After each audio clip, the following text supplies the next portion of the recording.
Bab 67 Kejadian-Kejadian. Dipublikasikan oleh Blog Normi. Bayangan hutan yang gelap, tapi bayangan orang ini terasa lebih gelap lagi. Kekelaman jiwanya bahkan jauh lebih gelap daripada malam. Semua itu terlihat dari sinar wajahnya. Sinar kegelapan. Jika ada cahaya yang bersinar namun sinarnya membuat sekelilingnya terasa gelap, itulah cahaya sinar matanya. Siapapun yang dipandangnya akan merasa terlempar ke dalam jurang paling gelap di sudut bumi. Senyumnya. Jika ular beracun bisa tersenyum, tentulah senyumnya akan seperti senyum orang ini. Orang lain membunuh dengan pedang, namun ia bisa membunuhmu cukup dengan senyumannya. Dengan perlahan ia mengeluarkan secari kertas dari balik bajunya, lalu ia menulis. Tulisan huruf-hurufnya walau jelas dan mudah dibaca, terasa kacau dan tak teratur. Bunuh Beng Liong. Sebelum pertarungan antara Suma Sun dengan Kim Sin Kiam, Beng Liong harus mati.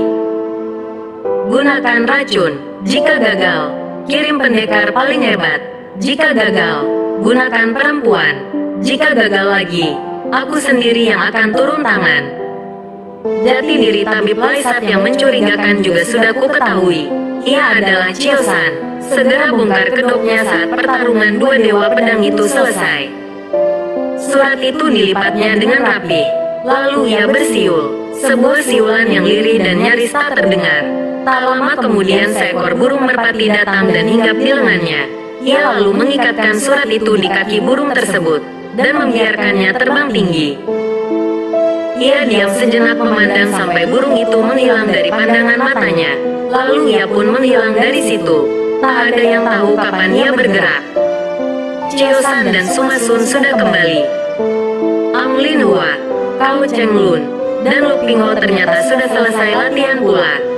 Melihat kedatangan kedua orang ini, mereka tersenyum. Senang rasanya melihat Suma Sun sudah kembali berlatih. Bayangan wajah pemabuk yang kemarin hadir di wajahnya kini telah sirna, berganti dengan bayangan seorang pendekar gagah yang telah siap bertempur. Pencerahan datang kepada manusia dengan tiba-tiba dan tak disangka-sangka. Sepertinya begitu mudah dan begitu gampang. Tapi sebelum pencerahan itu datang kepada seseorang, orang itu haruslah mengalami penderitaan yang dalam, serta perjuangan yang berat. Orang yang telah mencapai pencerahan adalah orang yang dulu batinnya terluka, jiwanya menangis, dan hatinya tersakiti. Atau orang yang dulunya terhina dan ditertawakan. Orang-orang seperti ini jika bangkit, akan menjadi orang-orang besar yang mengagumkan. Tapi siapapun engkau, kau harus menerima penderitaan besar sebelum mendapatkan pencerahan. Mungkin karena itu pula Suma Sun membiarkan dirinya terlena dan bermabuk-mabukan. Hingga hampir semua orang menertawakan dirinya, hingga kawan-kawan kehilangan kepercayaan padanya. Tiada seorang pun berani menertawakan dewa. Jika dewa ditertawakan, maka penderitaannya itu jauh lebih besar daripada kematiannya. Istilah laki-laki boleh dibunuh, tapi tidak boleh dihina, nampaknya mereka pegang sungguh-sungguh. Martabat Suma Sun sudah jatuh saat ia terlihat mabuk-mabukan dan berpesta pora. Ia tidak lagi dianggap dewa kematian yang menakutkan, tetapi hanya sebagai manusia penakut yang patut dikasihani. Manusia yang lari kepada arak saat jalan di depan terlihat buntu. Entah bagaimana Suma Sun bisa mengalaminya. Chiao San sendiri menduga itu adalah siasat Suma Sun dalam menghadapi pertarungan. Tapi Chiao San sendiri tak pernah menyangka bahwa Suma Sun sengaja menghancurkan diri sendiri untuk kemudian membangun jiwa yang lebih kuat dan lebih tangguh. Ujaran kuno berkata, kadang-kadang dalam membangun bangunan yang kokoh, kau harus menghancurkan bangunan yang lama. Chiao San pernah mendengar ujaran itu dari ayahnya, tetapi melihat seseorang merusak diri sendiri untuk kembali bangkit sebagai manusia yang baru dan lebih tangguh, baru kali ini dialaminya. Kini Suma Sun benar-benar terlihat sebagai manusia baru, dan terasa jauh lebih menakutkan dari sebelumnya. Padahal ia kini telah menjadi seseorang yang hangat dan bersahabat. Tapi Chiao San merasa justru Suma Sun terasa lebih menakutkan. Mari sarapan dulu. kata Ang Lin Hua. Bau kambing gunung yang dibakar memang sejak tadi memenuhi tempat itu. Sahabat, makanan, dan arak. 3 hal yang tak akan pernah dilewatkan Cio San. Dan rupanya teman-temannya pun memiliki pendirian yang sama. Siang hari, Beng Liong paling suka jika selesai latihan, ia duduk di bawah pohon sambil menikmati ikan panggang. Ia memang suka ikan panggang, dan sungai kecil di Taisan ini penuh dengan ikan-ikan kegemarannya. Bagian atas tubuhnya masih belum ia tutupi, dadanya yang bidang tegap berkeringat. Keringatnya sangat harum sampai-sampai orang mengira keringatnya itu adalah minyak pewangi. Ia telah keluar dari sungai, dan telah memperoleh sejumlah tangkapan. Api bakaran sudah dipersiapkannya sebelum tadi turun ke sungai. Tak berapa lama ia menanti, panggangannya sudah selesai. Semerbak harum ikan membuatnya tersenyum. Betapa nikmat menikmati makanan seperti ini di alam terbuka. Sesuatu yang sederhana jika ditempatkan di tempat yang pas, akan terasa jauh lebih indah dan bermakna. Ia menikmati sendiri makanan itu. Ia memang lebih suka sendirian. Rombongan Butompai berjumlah puluhan orang, tapi ia memilih berlatih sendirian di kesunyian. Baginya kesunyian jauh lebih merdu daripada lagu seindah apapun. Kesunyian adalah tempatnya menumpahkan segala pemikiran yang ada di benaknya. Ia telah terbiasa dengan kesunyian. Oleh sebab itu, gerakan sekecil apapun akan mampu didengarnya. Telinganya telah mendengar suara berdecit yang aneh. Ribuan jarum sedang mengarah kepada dirinya dengan kecepatan tinggi. Ia tetap tenang. Bahkan jika kiamat pun, ia akan tetap tenang. Tangannya menggenggam pasir yang ada di hadapannya. Sekali hentakan, sekali putaran badan, pasir-pasir itu telah menghalau ribuan jarum beracun yang datang menghujam. Gerakannya begitu indah, begitu luwes, begitu tenang, begitu mengagumkan. Hanya Beng Liong yang bisa bergerak seperti ini. Saudara siapakah? Mari silakan muncul. Bahkan ia pun masih bisa bertanya dengan santun kepada penyerangnya. Tiada jawaban, sunyi dan hening. Sekali melesat, Beng Liong sudah ada di arah tempat jarum-jarum tadi muncul. Tak ada siapa-siapa. Ia menoleh ke bawah, meneliti jejak kaki. Siapa tahu ia bisa menemukan petunjuk. Jejak kaki yang hampir tak terlihat mata, namun Beng Liong bisa menemukannya. Dari langkahnya, kedalaman telapaknya, keluasan gerak, serta kelincahannya, orang ini mempunyai ginkang cukup tinggi. Ginkang yang cukup mengagumkan. Hanya sayangnya, orang yang berkata ini adalah salah seorang dari 3 manusia tercepat di muka bumi. Ya, jika bicara tentang ginkang, Beng Liong tidak kalah dari siapapun juga. Siapapun juga tidak sanggup mengalahkan dia. Tuan, saya yakin Tuan masih berada di sini. Silakan keluar, ujarnya sopan. Tidak ada balasan. Yang muncul adalah suara decitan, yang dibarengi dengan datangnya ribuan jarum secepat kilat. Namun kali ini Beng Liong tidak diam menerima jarum itu. Ia malah bergerak maju. Gerakan majunya ini bahkan mungkin lebih cepat daripada gerakan jarum-jarum itu. Sambil maju ia mengeluarkan sebuah jurus indah milik Butompai. Tanpa harus mengetahui nama jurusnya, orang tentu telah terkagum-kagum melihat gerakan jurus ini. Beng Liong hanya menggunakan ranting pohon yang dipetiknya sekejap saja. Sederhana dan luwes. Tapi angin yang dihasilkan dari gerakan sabetan ranting pohon ini telah menghalau ribuan jarum itu. Tai Kek Kiam Siut. Ilmu pedang Tai Kek. Tio Samhong mengubahnya dari ilmu tangan kosong Tai Kek Kun. Kata orang ilmu pedang ini sampai sekarang belum ada tandingannya, jika Tio Samhong yang memainkannya. Kini Beng Liong memainkannya. Jika ada orang yang melihatnya, tentu akan percaya. Sayangnya satu-satunya orang yang melihat ilmu pedang itu sudah terkapar tak bernyawa. Beng Liong tidak pernah membunuh orang. Orang itu mati bunuh diri. Orang itu tentu saja penyerangnya yang tadi menggunakan ribuan jarum itu. Si penyerang ini tidak menyangka bagaimana mungkin ada manusia bergerak secepat ini. Bahkan menembus ribuan jarum pula, dan tahu-tahu telah menodong lehernya dengan sebuah ranting pohon. Sayangnya si penyerang ini lebih memilih mati. Ia tahu Beng Liong akan mengampuninya, tapi ia juga tahu orang yang memerintahkannya tidak akan mengampuninya. Oleh sebab itu lebih baik mati. Kalau nanti pasti mati, kenapa tidak mati sekarang saja? Toh, sebelumnya tidak disiksa dulu. Beng Liong hanya bisa menunduk dan menghela nafas. Entah apa yang ia pikirkan sekarang. Matanya hanya tertuju pada sebuah kotak perak sebesar kepala kambing di tangan orang mati itu. Sekali pandang ia sudah tahu kotak apa itu. Kotak itu digunakan untuk melontarkan ribuan jarum tadi. Karena tidak mungkin si orang mati ini yang melontarkan jarum-jarum tersebut.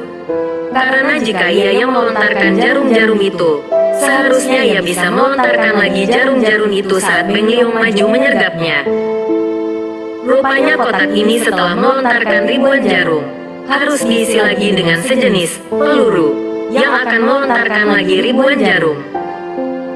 Mungkin pada saat orang itu ingin mengisi ulang pelurunya, ranting pohon Beng Liong sudah mendahului menodong tenggorokannya.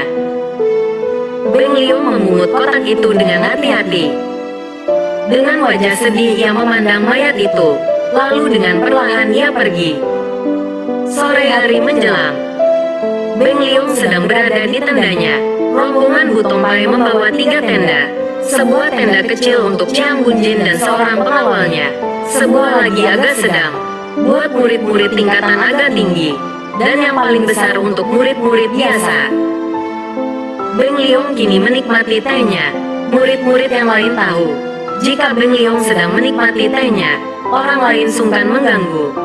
Ini bukan karena Beng Liong akan marah jika terganggu. Ia tidak pernah marah jika terganggu. Mereka hanya mengerti bahwa acara minum teh ini adalah acara yang paling disenangi Beng Liong. Oleh karena itu mereka membiarkannya sendirian. Acara minum teh jauh lebih disukai Beng Liong daripada minum arak. Ia heran mengapa ada pendekar yang mengorbankan kekuatan tubuh mereka hanya untuk kesenangan minum arak. Walaupun kemampuan minum arak adalah pembuktian kekuatan tubuh, Beng Liong jarang sekali mau minum arak. Baginya pembuktian kekuatan tubuh yang sebenarnya adalah pada pertempuran. Minum teh adalah bagian dari kebudayaan masyarakat Tionggoan. Ada upacara-upacara khusus yang diadakan ketika minum teh. Tapi Beng Liong sendiri saat ini hanya ingin menikmati sebuah teh yang nikmat, yang hangat dan wangi. Kembali suara decit itu muncul kembali. Ribuan jarum menyerang tendanya. Untunglah tenda itu dibuat dari bahan khusus sehingga tidak mampu ditembus jarum-jarum itu. Bu Tongpai memiliki berbagai benda pusaka yang mengagumkan. Ternyata tenda-tenda ini salah satunya. Dengan geram, ia segera melesat keluar. Begitu tiba di suasana tenang dan biasa-biasa saja. Dengan menajamkan telinga, ia berharap dapat mendengarkan sedikit saja suara. Suara kecil itu bisa membuatnya menentukan posisi yang sebenarnya sang musuh. Beberapa murid Bu Tongpai juga sudah menganggur keluar ketika mendengarkan suara itu. "Liongko, ada apa?" tanya mereka. "Penyerang jarum itu lagi," jawabnya. "Hai, di mana dia?" "Aku pun sedang mencari," jawab Beng Liong tenang. Sirna sudah harapan Liong mencari pelakunya. Jika tempat ini sudah dipenuhi banyak orang, mustahil jejaknya ditemukan. Jangan-jangan justru penyerangnya berada di dalam gerombolan orang ini. Mereka semua siap siaga, menanti jangan-jangan serangan berikutnya akan datang lagi. Lama mereka menanti, tapi suasana masih hening dan sepi. Merasa bahwa tindakan ini percuma, Beng Liong kembali ke tendanya. Tehnya rupanya masih sedikit. Dengan tersenyum dia meraih berbagai tehnya. Walaupun sudah tidak begitu panas, setidaknya teh ini masih enak diminum. Tapi tangannya berhenti sebelum meraih dan mencari. Dia tadi minum dengan tangan kanan. Posisi minumnya menghadap pintu tenda. Jika cangkir itu diletakkannya kembali, seharusnya gagang itu ada di sebelah kanan. Kini gagang itu agak bergeser sedikit ke sisi kiri. di tangannya. Lalu mencelupkannya batu ke dalam cangkir. Batu yang awalnya berwarna hijau itu dengan cepat berubah menghitam.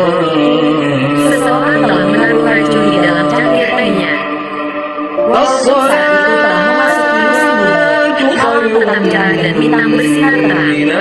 Rembulan bercahaya, redup namun indah. Anglin Hua memisahkan diri dari rombongan. Perempuan selalu punya alasan untuk pergi. Entah hanya sebentar, lama atau bahkan selamanya. Jika sebentar, biasanya hanya sekedar merapikan rambut, menebalkan bedak, atau mengoleskan gincu. Jika lama berarti buang air. Jika selamanya, berarti ia menemukan cinta yang baru. Kali ini Anglin Hua memilih sebuah tempat yang agak sepi. Urusan perempuan cuma perempuan yang tahu. Lama juga ia menyelesaikan urusannya ini.